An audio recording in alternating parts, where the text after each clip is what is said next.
failed. Let me start at the beginning. I had a client that I was meeting with, and we were going over what's been going on in his business, and he said to me, he goes, Mike, I keep on hearing over and over and over again from people, it's too expensive, it's too expensive, it's too expensive, it's too expensive. And I said, well, what do you do? He says, well, I get frustrated, I walk away, and I just accept it's too expensive.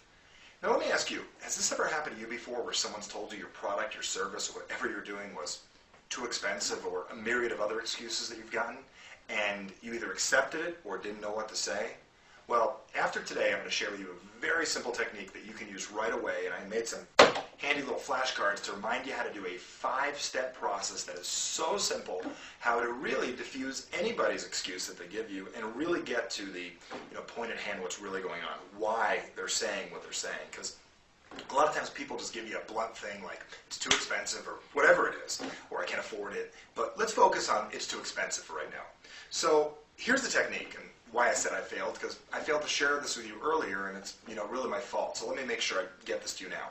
The first thing is, anytime someone says to you anything like it's too expensive, there's typically more to it than that. And if you just accept that, you're missing the real opportunity to connect or really market your product to another person. So when someone says it's too expensive, the first thing you have to do is opposite whatever they'd expect, because they're going to expect you to argue with them. Like, what do you mean it's too expensive? You know how it goes. The first thing you really want to do is step 1, which I call neutralize. See, it says neutralize.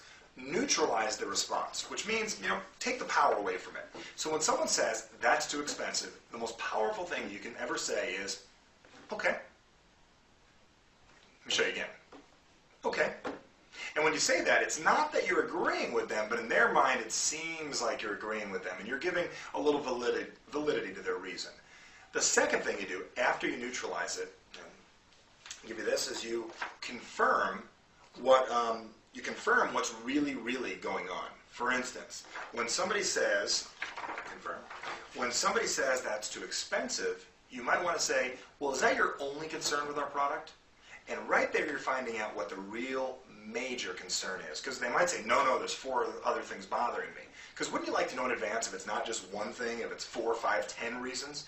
Now you're finding out what it really is. And typically when someone says it's too expensive, you say, okay, and then immediately say, well, is that the only challenge with our product or purchasing this? And they say, well, yeah, that's the only thing bothering me.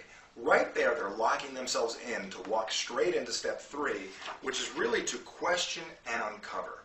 Now, questioning and uncovering, the main portion of this is uncovering, figuring out why they feel that way. Kind of like a therapist asking, well, why do you feel that way? For instance, someone says that's too expensive, and you say, well, what do you mean it's too expensive? What makes you feel that it's too expensive? Well, I don't know, Mike. I think I can get it at Sears cheaper. I saw it there last week. I can just drive to the mall and get it at Sears. And right there you found out is that they can get it at Sears and they can find it a little cheaper. And why would they buy it from you if they can get it from Sears? Got it? Now that leads to the next point. The next thing is what's called the reposition. Now what reposition means is now that we know that the real response is not the one you thought it was earlier. It's not that it's too expensive, it's that they can buy it at Sears. The reposition is one of the coolest techniques you can ever use. And here's where I use,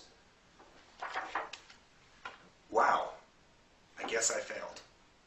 Now, saying I guess I failed is something they never typically hear. No one wants to admit that they failed, and no one wants to hear you failed. And if they do, they're going to be taken back and you're going to break their pattern a little. So right here at step 4, when they said it's too expensive and they can get it at Sears, you say, wow, I guess I failed.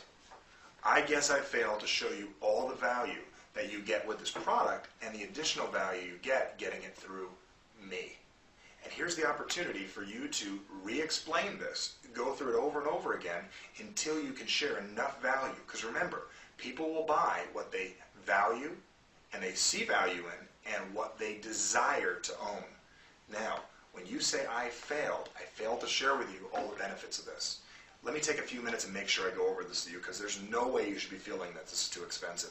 Let me make sure I go over this to you, because I don't want to miss out. I don't want to fail you, and I don't want to fail me by you not seeing the real value.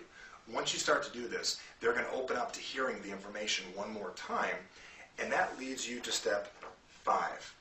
And this is re-asking for the sale, based on the real objection. See, the real objection is not that it's too expensive. The real objection is, why should I buy it from you when I can get it at Sears either for the same price or a better price? Now you're focusing on the real objection, not that it's too expensive, that you can get it at Sears, and why should I get it from you? That's what they're really asking you. So by using the technique, I failed you, and I failed to explain this correctly, people are going to be a lot more open to listening to what you have to say. This works throughout the direct sales business. This works with any time you're explaining anything to anybody and they give you an objection of any sort. First thing is, make sure, I'm going to go through one more time, you neutralize with the OK technique.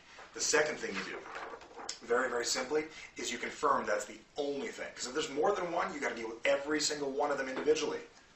The third thing is, you got to question, and you got to figure out what exactly do you mean by that. The fourth is reposition, and my favorite reposition technique is, I failed. I failed to explain to you all the value. Let me take the time to do that so I can go over with you in detail. I failed.